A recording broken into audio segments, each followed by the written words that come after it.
Hello, learner. Welcome to Mr. Quickest Teaches. In this lesson, I'll be analyzing the short story Mrs. Mahmood by Segun Afolabi. It was written in 2007. I'll read portions of the short story and explain the different figures of speech, the writer's tone, language, the themes, imagery, and other important stylistic devices that Afolabi uses to strikingly present his and his wife's life and his interaction with a shop, like a thief, a shoplifter that comes to steal shoes or a pair of shoes from a shop. Let's dive in.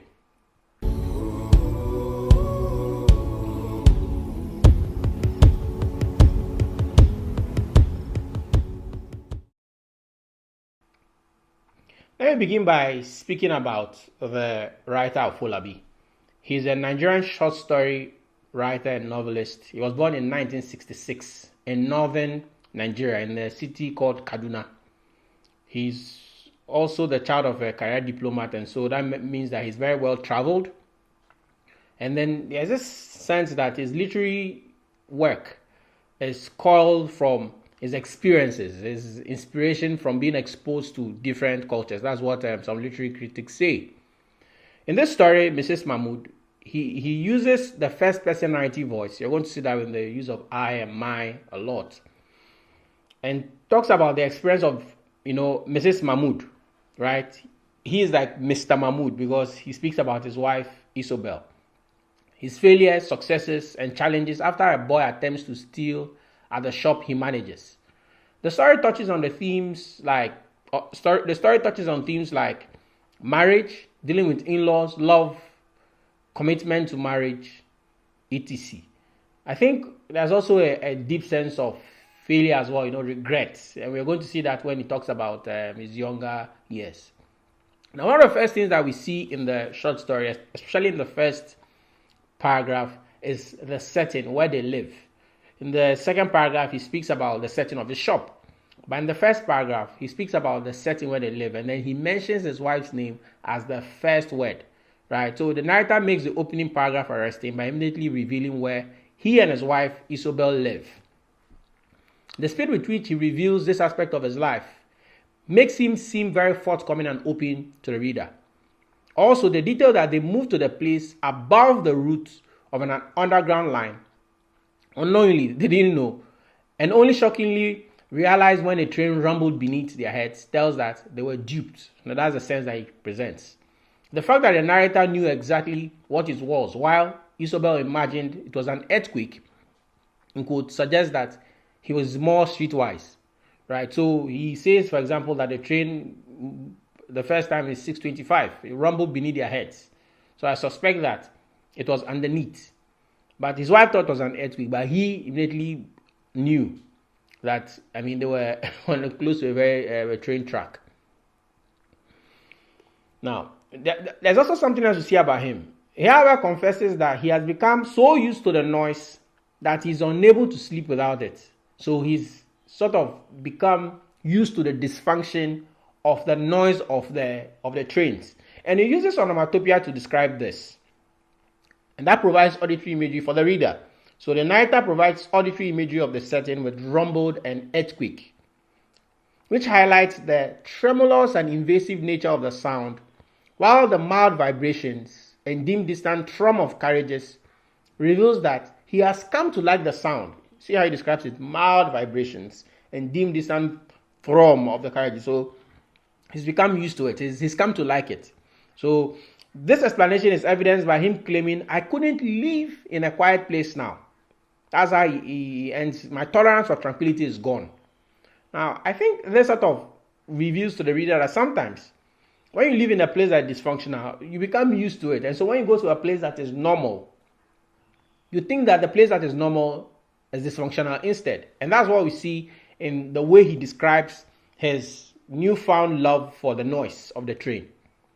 So I couldn't live in a quiet place now. My tolerance for tranquility is gone. His words suggest that with time, a person can become used to dysfunction. He also mentions the second setting, the sports shop where he works. We see that in the second paragraph. In this setting as well, he again uses auditory imagery by describing it as noisy too. So we see that here when he says this setting where his shop is located is also noisy. In the third paragraph, he uses flashback and he says what happened the other week should not have come as a surprise. So the flashback seen in what happened the other week notifies the reader that he is recounting a past experience or a past event. He then mentions three other characters, his co-workers, Deidre, Cedric, and a nameless 13-year-old boy. Now, it is this boy that runs off with the shoe and then chases after him that reveals to the reader that in the past, Mr. Mahmood was a runner. The narrator's skin perception is revealed in his ability to guess the boy's age, 13, and the shoe size 9. So we see that here, right? He says it was balanced on the ladder, and then he saw the boy, and immediately, it was 7 and 13-year-old boy, and then he knew that the boy was size 9. Cedric was the one, his co-worker was the one that was handling the ball. And then he says something about his personality. He says, I think a clean, immaculate appearance is the essence of a caring, responsible enterprise. He sends us a message beyond the doors. Experience and understanding you will find here. That's what I believe in. Understanding. It's what I strive for. So he presents himself as somebody that is quite dedicated to his job, his work, and then he also wants to do it very well. Then the flashback, the narrator employs flashback as he recounts the events of the previous week. The quote should not have come as a surprise, shows that he expected it. His words also create suspense, which piques the reader's interest to find out the details of what happened. So if he says what happened last week shouldn't have come as a surprise, the reader wants to find out what happened. So that's suspense, and that's really striking from Afolabi. He also reveals his personality and temperament to the reader by describing himself as someone who believes that, quote, a clean and immaculate appearance is the essence of a caring, responsible enterprise, end quote. So he strives for it. He then adds that he is constantly watching, scrutinizing, particular about order. So these are all like his temperament. Someone who is very orderly and wants things to be done right. He ends with a confession that he acquired this trait from his wife Isobel. So we see here that he has like this love for his wife, and he attributes to her his love for order. She's like the one that's responsible for him. It appears that maybe after he got married to her, he sort of improved on a sense of order. The fact that he does not shove his manager status at the reader shows that he's not conceited. Right? We see where he mentions that he's the manager, right, of the establishment, but doesn't throw it. I don't know if this for certain. I am the manager. I should have mentioned. So he takes his time to at least build for the reader the setting, the nature of the setting. The mentions his co-workers, what is happening on that day before he reveals to them that he's the manager of the shop, the shoe shop. He then describes his attitude as run on automatic pilot. So that's what he says. So he's able to do two things at once.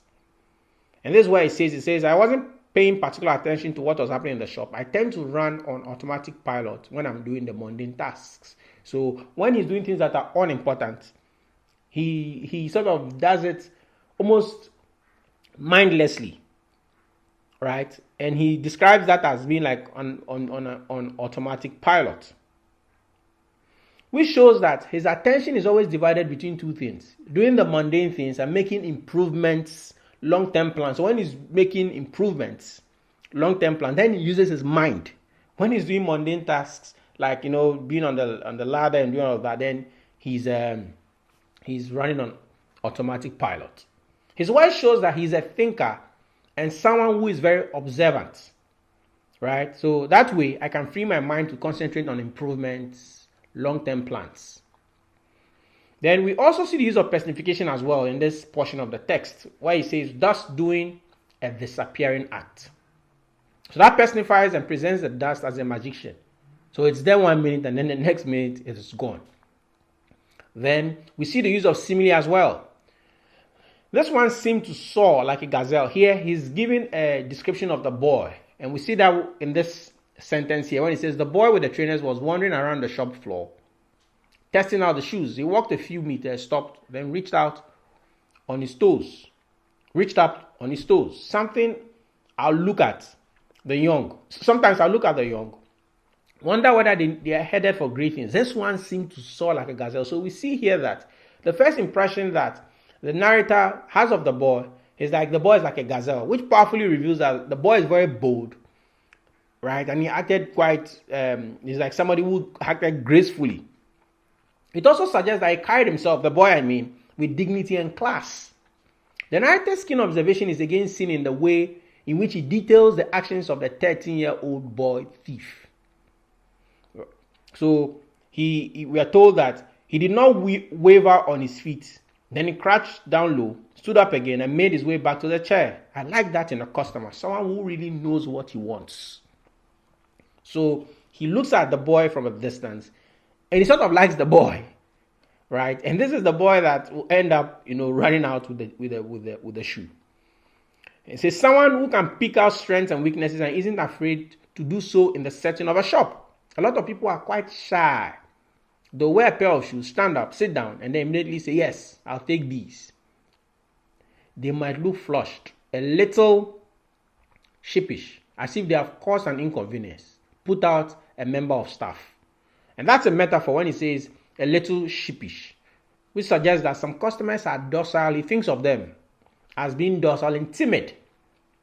He asks that he prefers bold customers who take their time to try out shoes than the sheepish ones who think that they are an inconvenience.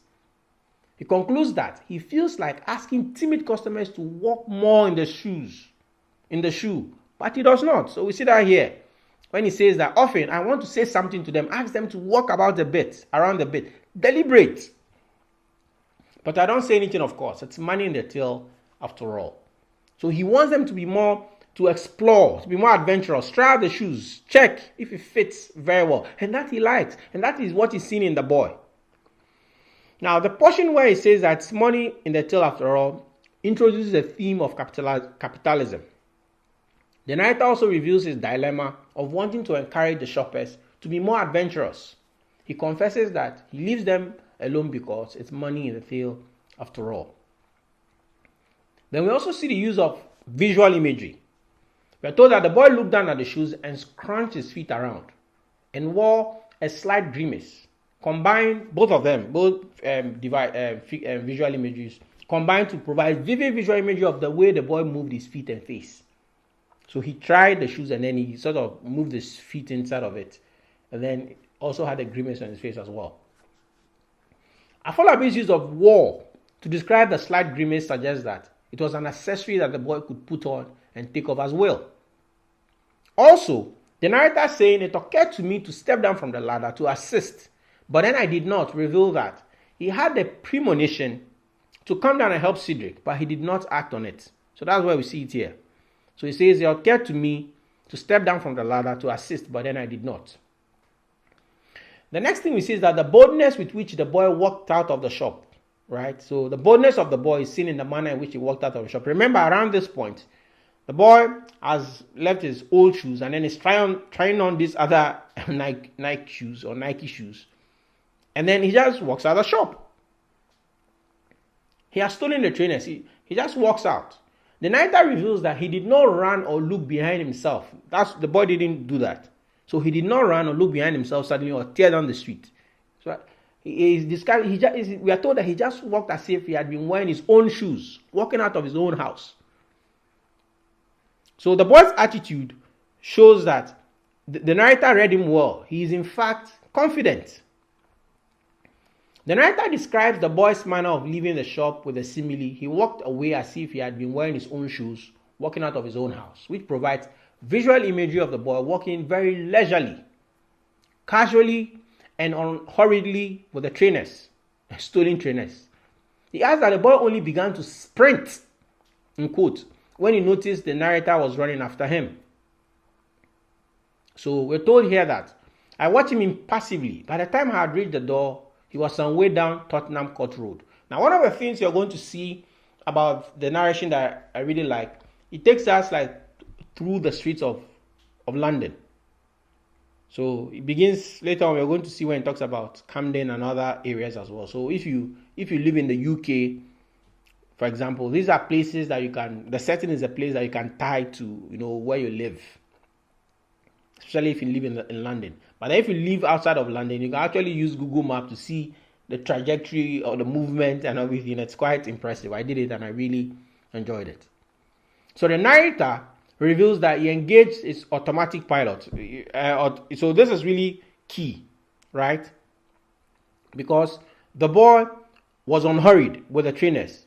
He adds that the boy only began to sprint when he noticed that the narrator was running after him. The narrator reveals that he engaged his automatic pilot state of mind. Remember, he's running after this boy, but then he's thinking about something else. And what was he thinking about? He says there were pedestrians about tackling their Christmas shopping. So these are around Christmas. I like this time of day because people seem less brusque. They are more relaxed. The hard Brettle City edge that coats the beginning of the day had worn down. So he's running after the boy. He also begins to describe what he thinks people who see him running after the boy are going to think. Right? The passerbys. So when he engages automatic pilot state of mind, which is evidenced by him thinking of the Christmas shoppers and the weather as he ran after the boy. He also wondered what the passers-by who saw him chasing the boy were thinking. What are they thinking about this? About an older man running after this boy? He then describes himself as an older man and his manner of running as puffing down the street before characterizing his run as clumsy, sweep, and sway, and his body as heavy, bounding along. His description of himself this way suggests that he considers himself old and unathletic. And then we also see that he continues and says, paths cleared, people stood back, also provides vivid visual imagery of the crowd parting to allow the pair through. So that he's, around this point, he's still engaging with the boy and running after the boy. All eyes managed to fix on me. Paths cleared, people stood back. It may have been an alarming sight. That's what he thinks about, if people saw, people who saw him run after the boy, what would be happening in their heads. Now, it's important that you pay particular attention to the way he describes himself. There's this sense that he looks at himself as somebody that is old, puffing down the street, clumsy, sweep and sway, heavy, bounding along. All of these are not very positive way to describe himself. He continues and says, when I was 17, now we see the use of another flashback. So he says, when I was 17, right, the narrator recounts his experience as a 17-year-old athlete. He remembers that the event was pivotal to the course of his life. He describes it as important. That's what we see here. He talks about it here. He says, we all knew this occasion was important. So he's moved from, remember, automatic pilot state of mind. He's moved from describing the events of that day to using flashback to travel back in time to reveal to the reader something that happened to him. A very important event that happened to him. So the narrator recounts his experience as a 17-year-old athlete. He remembers that the event was pivotal to the course of his life. He describes it as important. Gold medal in any event might lead to county representation. So this was very important. If he's able, right, to achieve something, to get gold in any of the events, then he was going to represent the county. Our athletic instructor, Mr. Myers, paced the couch, dispensing pep talks, trying to steal our morale. So I'm going to explain that, but let's look at the theme of class system. Now, this is sort of thrown out because of the way he describes Hastings. So the narrator shows the theme of class system with the words, this was a school where no one thought anything of flying abroad for half term. So he's talking about Hastings, where the events held. And we also told here that this shows that Hastings, an upscale town in England, with its new and better track and more affluent competitors, made him conclude that he was not a good athlete. Also, his attitude towards Hastings suggests that he comes from a less affluent background. So it's like we can infer this. So when he speaks here and says that the track of the school in Hastings was new, better than anything we had previously used. This was a school where no one thought anything of flying abroad for half term. So for 3 days or 4 days or 5 days, people can travel abroad and come. So this is like people who are, maybe their parents are quite affluent when compared to his family. Hello, learner. I hope you've enjoyed the lesson so far. This is a sample analysis of this short story. To purchase the full analysis of this short story or the entire 10 short stories in your collection, visit mrquickesteaching.com. There you have access to the passage-based questions and also general questions and elements of literature in each of the short stories. See the purchase links in the description below. See you in class.